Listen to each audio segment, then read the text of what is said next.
Hello subscribers. I'm going to do a video just for you for subscribing that goes into more detail on this boat motor, the $250 boat motor with the Predator engine that I built. Got a lot of questions. I'm going to answer those. I'm going to give you the part numbers that you need to do this. We're going to build a cone for the end of the shaft with the oil seal in it. And want to thank you for watching the video and subscribing. Nobody else will get to see this. I'll send it to you in a link. I'll put it on one of my videos. If you ask for it, I'll give it to you. So we'll get started on this oil seal and cone, how I cast it inside of the fitting that I put on the end. I'll go ahead and, well, this is going to be a pretty detailed video on this boat motor.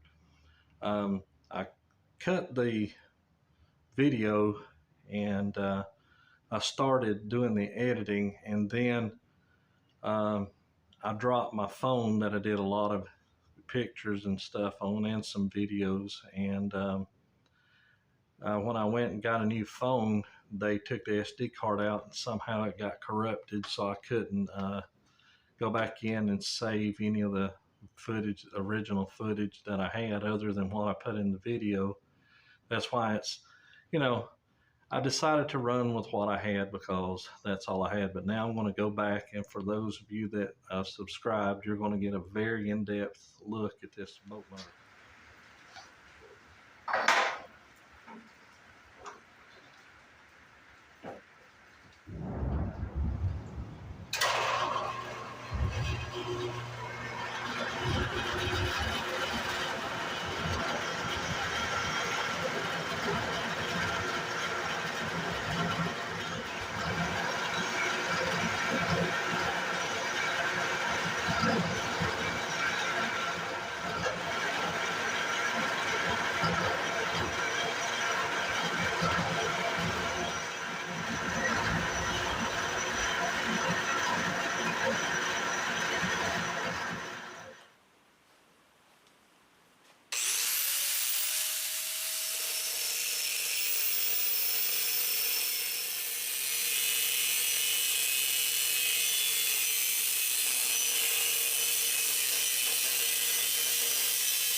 I've gotten a lot of questions about how I made this foot unit and drive assembly waterproof, so I'm going to build another seal for the output shaft here and show you how I done that.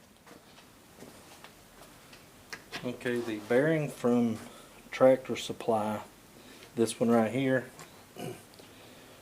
in the original, I guess I'll call this cone since everybody else on the messages call it a cone. I welded a sleeve inside here, and it presses against this bearing and holds it in place. That's the the Tractor Supply bearing, and it measures out 1 inch 570 thousandths, which will barely fit inside this I guess threaded coupling, and it measures 1 inch 580 thousandths. So one thing I want you to do is, if you are doing this, when we put the seal is right here. It's 625, 1125, 250. These are 5/8 inch seals for this this 5/8 inch nickel or zinc shaft right here. So we'll work this bearing off of here, and we'll get started on making that other seal. The foot of this boat motor started out a 4x4 inch, 200 thousandths thick of square tubing. What I done was I took the flange bearing, traced it out on the front and the back, actually like this, left this intact to begin with, then this electrical pipe, which is also, it is 115 thousandths thickness with a threaded coupling, drilled a hole where the flange bearing is on the inside, and it started its life out like this right here. I put gussets. Now you got to grind this galvanized steel. It's got that galvanized coating on it. You got to get every bit of that off. But I welded it like that. That's how it started out its life. Now it's 1 7/8 inches, and the cone seal right here, this is all it really is. It's 1 5/8 inches, and it's 140 thousandths thickness.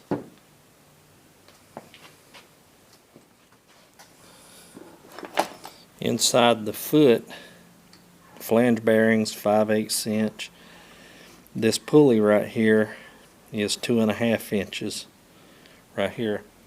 The pulley on the engine is 3 inches. Now the reason I'm taking this thing apart is I have some, and I'll get a good view of it, the chain or the belt tensioner that I built for it. I had to do some welding, and I'm either going to powder coat or paint some of the bare metal up there that was supporting the engine and everything. I went back and done some the belt tensioner, which you see on the video isn't painted. So I've got a powder coat, or I'll probably go ahead and powder coat those pieces and bedline the piece up there that I had to grind. This is actually galvanized fence tubing is the main beam here. It's a big piece of fencing.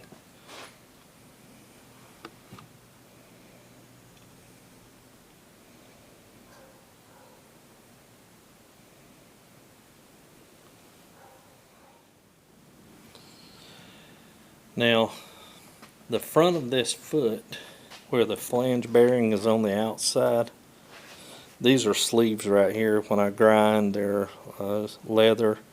I don't get the fiberglass in my arms, that's why I'm using those. But if you see right here, this was a piece of the casting when I cast fiberglass cover over this to make it waterproof.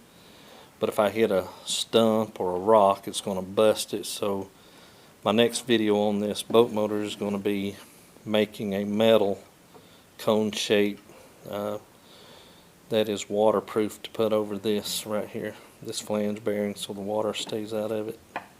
Our current project in the paint booth is this 64 Chevelle wagon right here. I'll take a few more pictures for you, and I'll post those. It's got a LT1 350 in it.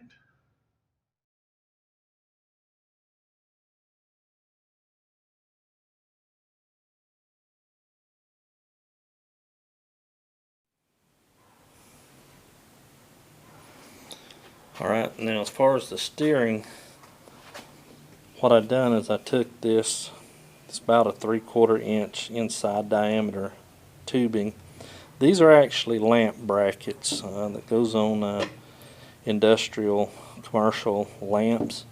I took those and cut them down and welded them together. Now the PVC pipe that's inside of here is to keep the rattling down when it vibrates. So it's adjustable, you know, up and down. Bolt here, you tighten it up to raise it out of the water, you loosen it up to to make it go deeper into the water. This is nothing no more right here than just angle iron, just for water diversion, to kind of make it cut through the water a little better. If it works, I guess. If it don't, I don't know. But anyway, the PVC was cut and pounded in here, and fits real good and snug against, you know, really doesn't even move, but it turns still very easy. Now that's for turning, and then the part that's bolted to the back of the John boat is, you know, of course here it's for tilting. This is the steering.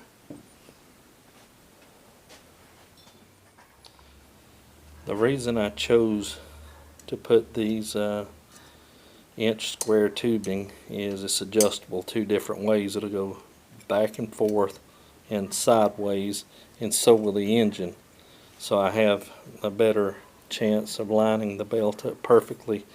This right here, get the camera on it, is the pulley tensioner right here. I gotta powder coat all these bare metal parts and pieces right here, and I gotta go back right here and do the bed liner where I had to grind it and weld that bracket to hold the tensioner pulley on. And now we're going to get to the prop. Alright, the way I did the prop is these nuts right here, they're from a Chevrolet shock mount on 70s and 80s Chevrolet trucks and cars. If you look at the frame, you know that little it's a little round piece of metal that sticks out, the shock goes on. These are fine thread, they're 15/16, and I don't know exactly what I tapped it, but that would be up to you to figure out if you want to use fine threads or coarse threads. But inside the prop, I've got the same threads threaded in there. So what I do is I put a bolt on the output shaft all the way down, then I put a stainless washer. I screw the prop on, get it tight, then I got another one with a washer, another 15/16 fine thread, and there's a lip right here that you got to make sure the washer fits inside the lip.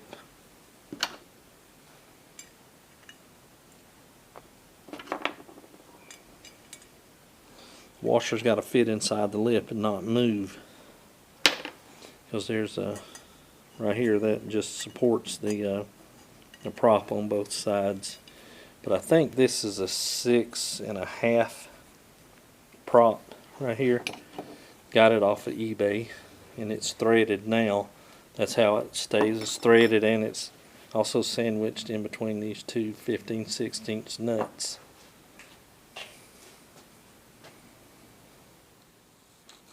Alrighty, this is the rudder right here. It goes on the bottom, of course, the bottom of the output shaft cover or pipe on the bottom right here, and it is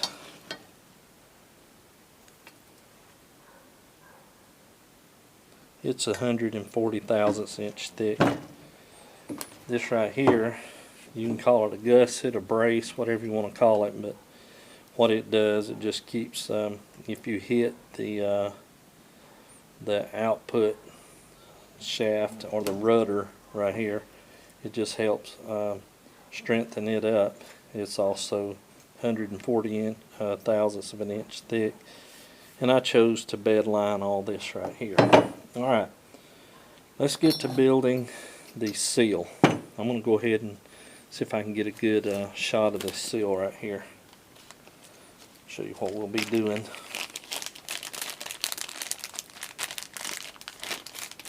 Alright, this is going to go, the bearing will go in here. This seal will be removable right here. So if you ever need to change it, you just unscrew this. And we're going to be taking this pipe, a washer, we're going to be putting it in here, and then this seal will be inside this pipe, and we'll be welding it and probably doing some fiberglass work. We've got to do fiberglass work because that's what the cone's made out of. So anything we don't get completely welded, we'll also have fiberglass in here, and it'll also be a cone. But I want to go ahead and tell you this right here. The direction of the output shaft on this, you got to be careful. And there's also going to be a grease fitting here. But what you have to be careful about is the direction of the engine. It will loosen every bit of this. So what I'm going to do while I drill the grease fitting, I'm going to drill a small hole here and a small hole here. So when this is screwed in and the engine tries to spin this out right here because of the bearing, it won't be able to because I'll have a screw to tighten it here and here. Because the rotation of the engine is spinning it this way and unloosening it. I want to break up some of my babbling during this video. I just wanted you to give me some feedback on what project you think I should do next. I've got this 35 Ford here. It's right beside the metal band. So it's got power windows. What color would you go with? I was thinking about pale orange from PPG. It looks like a peach color. Give me some of your feedback.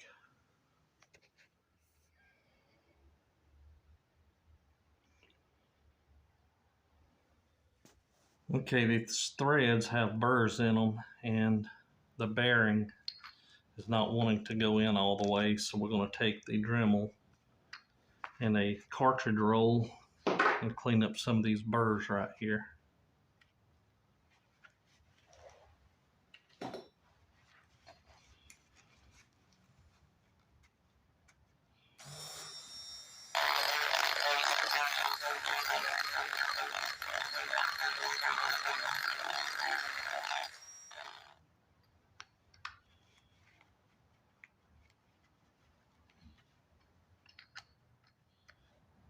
Okay, this is the removable part that we'll be able to unscrew and put the seal in. This is going to be, I cut this out of electrical conduit. The seal is going to fit inside this. I'm going to have to cut it, make it a little tighter, and re-weld it. I'll make a cut right here, tighten it up, and re-weld it around the seal. The bearing fits the coupling now. I'm going to put this pipe inside this seal housing.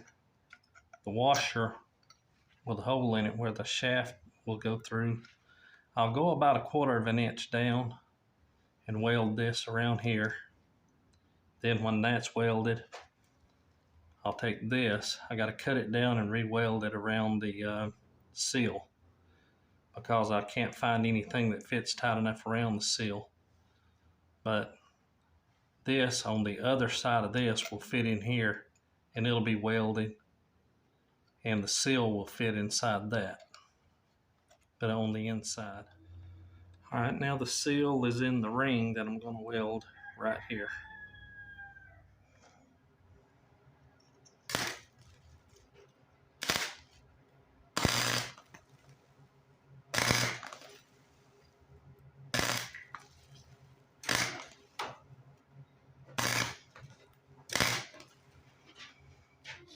And what we're going to do, we're going to take the seal housing, insert a piece of pipe inside, and about 1/4 inch we're going to weld the washer. This is where we're going to cast the cone.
up and grinding.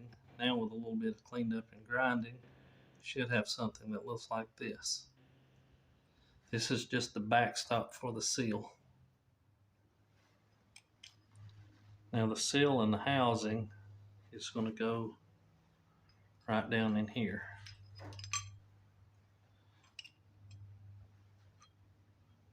Like that.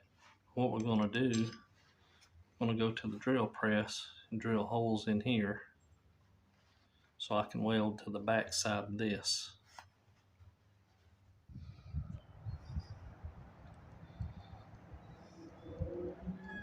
Or should I build an old Ford truck like this?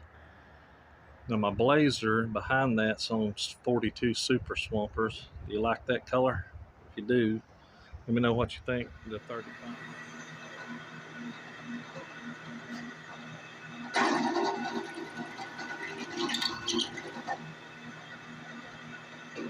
This is the seal and the sleeve. I'm lining it up now. And I'm going to weld it on the inside of this.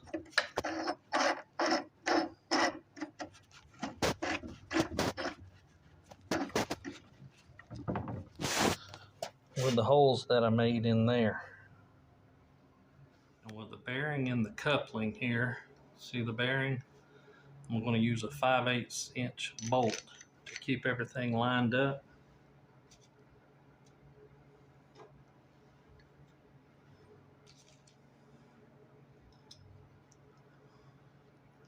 The seal and the sleeve will go over the bolt. Now make sure you put saran wrap over this so you don't rip your lips on your seal.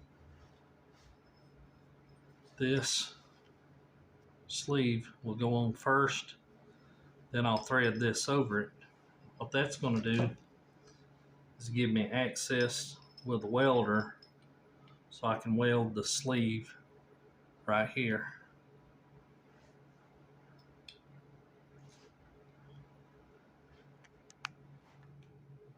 See, with the plastic on the threads, it slides right over it without ripping the lip seal. Just like that. Now, of course, you got to remove this before you weld. Now, the sleeve has been welded inside the piece of pipe here. The seal will go right there inside that. I'm going to go ahead and go pop the seal in there, and then I'll be right back. When you're done, you should have something that looks like this. And the axle should go through and it should look like that.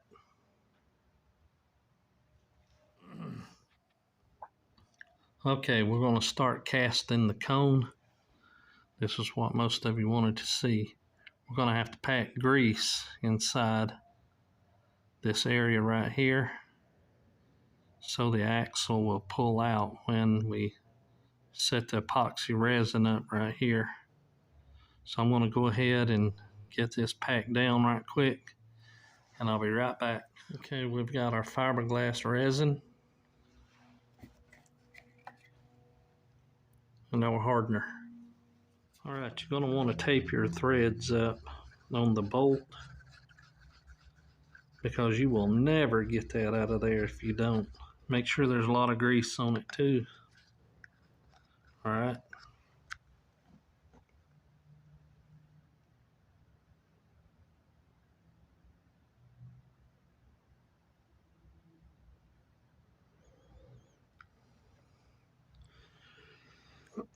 That's the first step.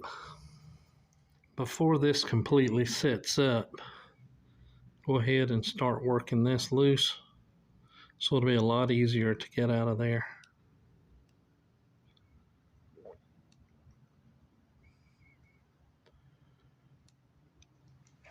Now you should have something that looks like this. Or would you restore the original 1976 Camel Pro Touring RV? This is the only one there is right here. If you remember from the 70s, the Camel Pro series was a dirt track motorcycle racing circuit. This is the original RV that toured with them right here.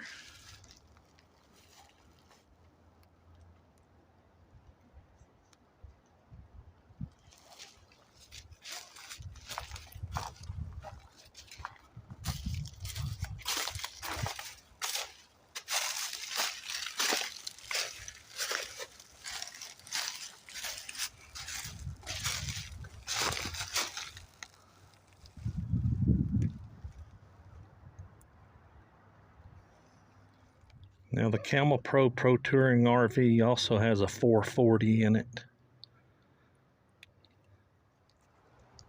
And y'all give me your feedback. We're going to be building something else very soon. I spent 2 months doing the body work on this one, and my brother's an outdoorsman, and he wanted it done in bed liner, and this bed liner right here was tinted the original color of the truck. So see if I can give you some better shots of this.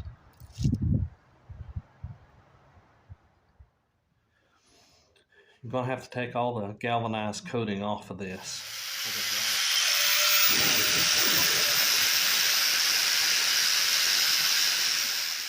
Put your grease bolt back in and make sure you clean this real good with acetone or lacquer thinner or any good degreaser that you have.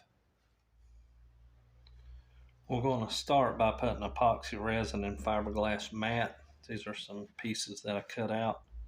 Start making. We should have something that looks like this. Okay, after about 10 minutes with a DuraBlock, I'm going to do that a couple more times until I round this off enough to have a cone. All right, this green stuff right here is Dynaglass. It's actually small strands of fiberglass mixed in resin. And we're just about done. I just got to form it a little bit after it dries. If you catch it before it sets up all the way, you can take a utility knife and just carve it out.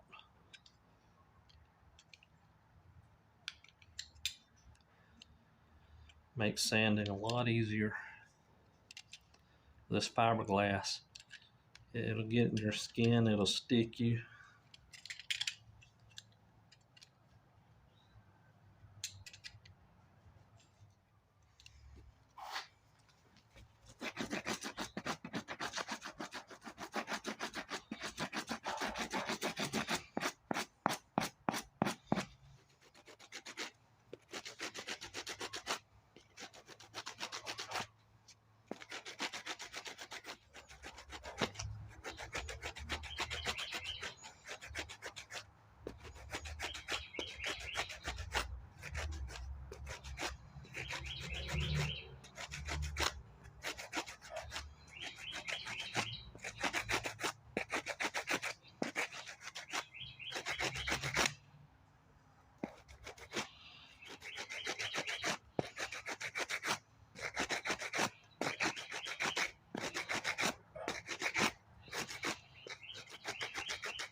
There's your cone. I'll get the bolt out, cut the tape off, and I'll sand it with 80 grit.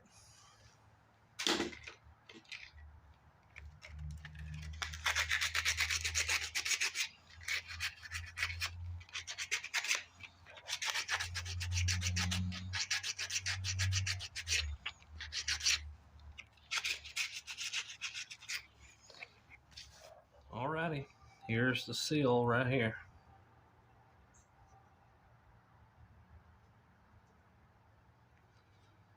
If I want to replace it, just unscrew it and replace the seal right there. Okay, here's the rear seal.